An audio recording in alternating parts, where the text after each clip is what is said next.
Good morning. Um, it's Thanksgiving holiday Monday, October 14th, and I'm out and about, roaming around like I do so often. And today I come to Holy Cross Cemetery in Markham, Ontario, right off Yonge Street, south of the 407 in Toronto. And I'm here to visit a war grave of someone who was killed during the Vietnam War, and his name is Rutherford J Welsh. So he has, he has a bit of a unique story with regards to him being a Canadian citizen and enlisting in the U.S. Army, going to Vietnam, subsequently, fighting for them and subsequently being killed. He died in, I believe it was 1966, but I'm going to get into that. I'm going to read a little bit of background on Rutherford as I go find his grave. I don't know where his grave is yet, but I'm going to go look for it. This cemetery looks quite sizable, which, a lot are. And obviously it's not my first time looking around a cemetery for fallen war veterans, war heroes, or all heroes. And this one is unique because this is the first time I'm paying my respects to a Canadian citizen who perished during the Vietnam War in a helicopter crash. There's 134 Canadians who fought and died during the Vietnam War, and I'm going to, in the coming weeks, I'm going to be visiting 3 of them. 2 in Toronto and 1 out in Cambridge, Galt area, but it's Cambridge. I think it's Cambridge now. And yeah, so I want to pay my respects to people maybe that are even more forgotten than our own soldiers and Victoria Cross winners that fought and died during the First and Second World War. So I'm gonna go find Rutherford. They called him Jim. They used his middle name was James, so they just called him Jim. So maybe I'll call him Jim as well. So I'm going to go take a look for him, and hopefully I find him. It's kind of chilly out here today. No big deal. I'm prepared for it. But I'm going to go find Jim now. Okay, so I found Rutherford J Welsh's grave, resting spot. Final resting spot, relatively easy. One of the easier military markers I found. Holy Cross Cemetery in Markham here. It's laid out nice, and based on the information I was given from an internet website based in the U.S., it gave me his section, his plot, his row, and it was pretty accurate. So I'm very thankful for that, and I'm going to give a shout out to that organization in a second here. I'm going to set my camera up on Mr. Welsh's grave, and I'm going to read what I have, background information I have for him from the same website. Basically, there's a couple different things, but anyhow, I'll get into it. I'm going to read the information I have on him, but right now I will show you his final resting spot. Oh, I set up Canadian flag for him, and I sent away for a U.S. Army insignia flag. I thought that was befitting to also place that flag since he fought and died for the United States Army. And I want to show a little respect to our brothers and sisters down south. So anyhow, I'm going to set the camera up. Oh, and also over here, I don't know for sure, but I'm assuming this was Rutherford's parents. And Lillian Rose, Lil, and Rutherford John, Doc. Lillian passed away February 17, 2003. And I guess Rutherford John, so I guess Rutherford, the military veteran, he was junior. He passed away in 2012. So if this indeed is his parents, and I'm assuming that they are his Rutherford's parents, they far outlived him, unfortunately. But, anyhow, that's like I said, I'm assuming his parents. But anyhow, I'm going to set my camera up while I read the information I have on Rutherford J Welsh. So the J stands for James, and by all accounts, he went by Jim. So I'm going to call him Jim.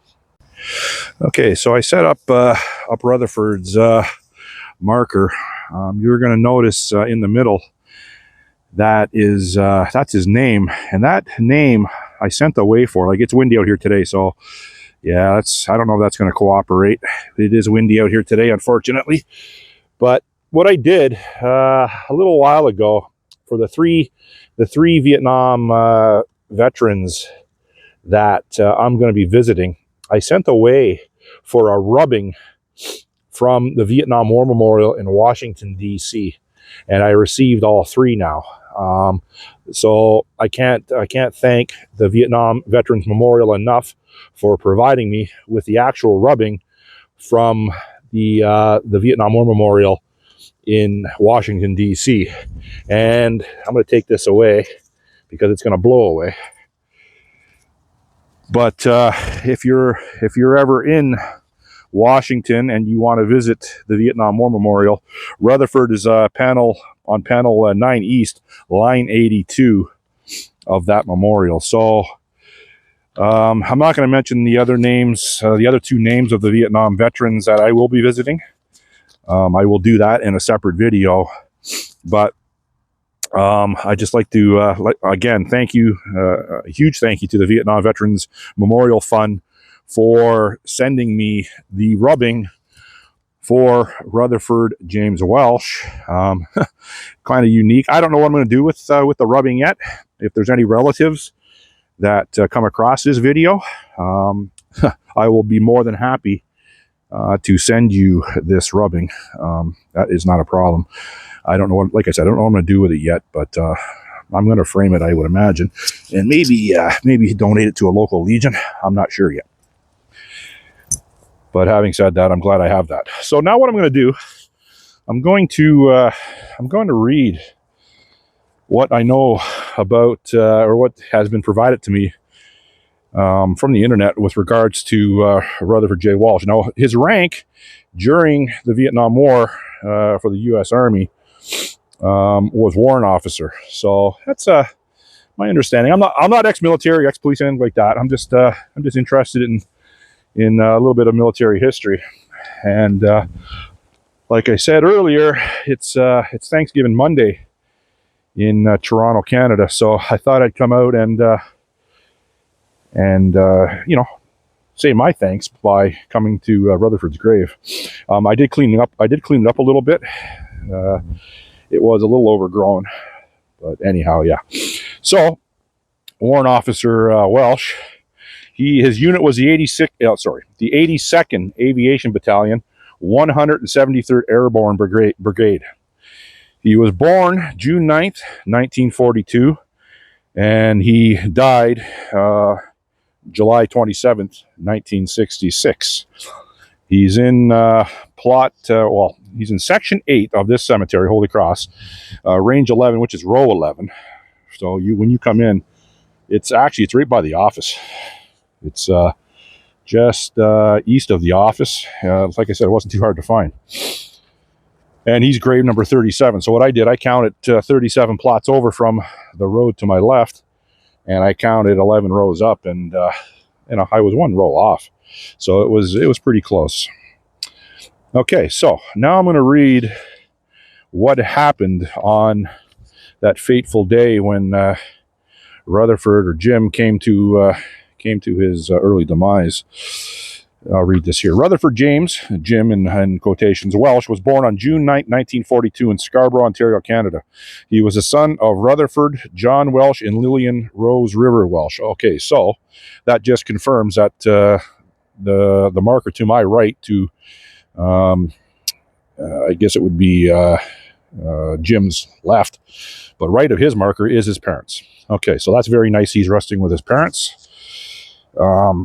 At the time of his death, Rutherford was serving in the 82nd Aviation Battalion, 173rd Airborne Brigade as a warrant officer. He was killed in action on July 27, 1966 in Vietnam in a non-hostile air crash. So he wasn't shot down by enemy fire. That's my interpretation of that. On July 27, 1966, the U.S. Army helicopter UH-1D, tail, I think that's a Huey, tail number, the very iconic Vietnam helicopter. I believe that's what it is. Tail number 64-13571 from A Company, 82nd Aviation Battalion, was participating in a troop lift of members of C Company 503rd when the aircraft suffered a mechanical failure and crashed. The helicopter was the number 8 aircraft in the middle of the formation when it suddenly went nose up and inverted in a loop over the top of the flight. It was almost back to level when it exploded on impact into the trees. Eyewitnesses claimed to have seen what looked like 2 people exit the aircraft just before impact. First responders on the ground were kept 30 to 50 meters away from the flaming wreckage by the heat and the rounds exploding in the jungle. Trees and brush were reportedly shredded by M60 ammo boxes cooking off. Mortar and M79 rounds were also detonating. 4 crewmen and 6 passengers were killed in the crash. The lost crewmen included aircraft commander Jim Rutherford J Welsh. So he was commanding the chopper. Pilot, Warrant Officer 1 Joseph C. Sampson Jr. Crew Chief, it says here SP5. I think that's specialist, but forgive me if I didn't get that right. I think that stands for specialist. Harold W. Reinbott Jr. And gunner, Private First Class PFC James W. Collins. The lost passengers were Staff Sergeant Joseph F. Hunt, PFC Joe D. Kegley, PFC Melvin W. McDowell, PFC Carlos D. Moore, PFC Jerry L. Schemmel, and PFC James L. McChrystal. So that information was taken from the American War Memorials Overseas website. I'll show you a picture of Jim right here. He was a handsome guy, and that is what I got off the internet. So that's basically what I have on Jim. So I don't know if people come out to visit Mr. Welsh's grave too often, but I could be wrong on that. I'm just glad I made it out today. I paid my respects. It's a very nice day now in this cemetery. Sun's coming up. It is, what time we got here? It's 10 after 9 in the morning. I got here about, 8:30ish. But yeah, so like I said, just glad I made my way out here this morning on Thanksgiving. I hope everyone enjoys their Thanksgiving Monday in Canada, Toronto. And I think on this Friday coming, today's Monday, I think on this Friday, I will be visiting another KIA, killed in action Vietnam veteran, Canadian citizen that also fought for the Army. I believe I'm going to go visit, I'm not going to say his name in this video, it'll be a separate video. I think I'm going to go visit him on Friday.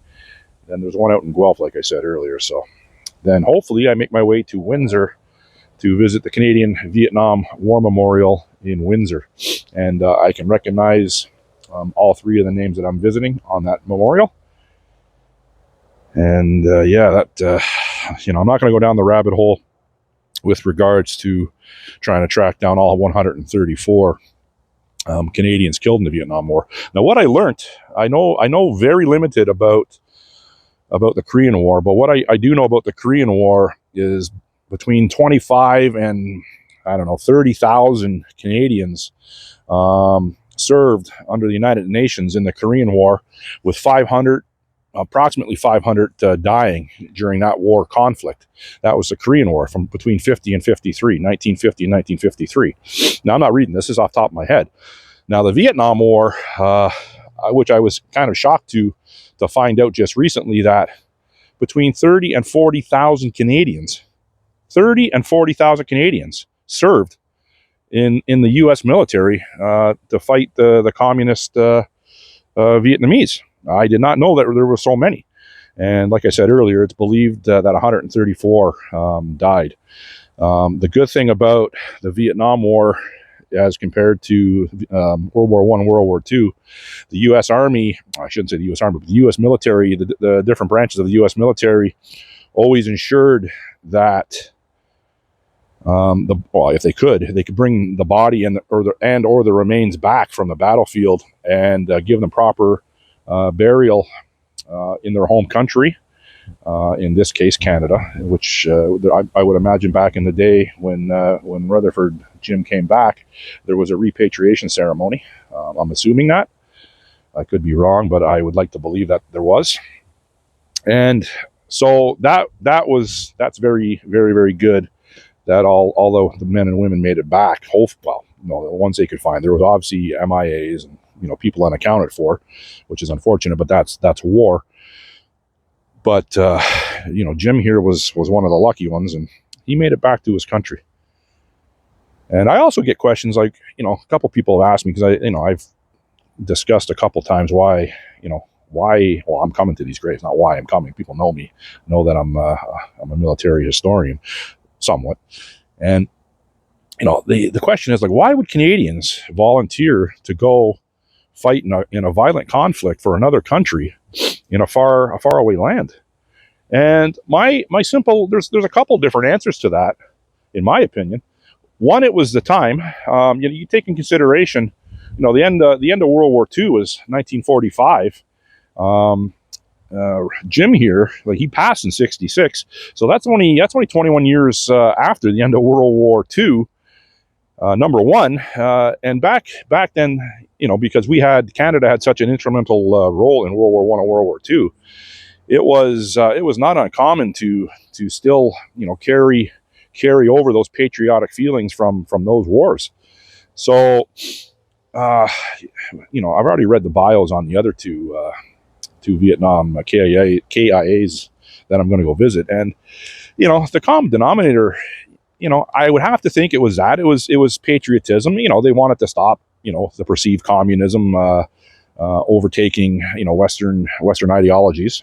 So I that would have to come into play, I would think. And, sense of adventure because they're all young guys, sense of adventure. And, it's a job. Military is a job. And it's a very noble job. And, I do regret at a younger age, out of high school, not joining the military. And if I change anything in my life, it would be to join the military. Obviously, at my age, 55 now, it's long gone. I'd have to join as a general, and I don't think that's how it works. So I won't be in the military, unfortunately. Put a little humor on this today. Yeah, the Army flag is.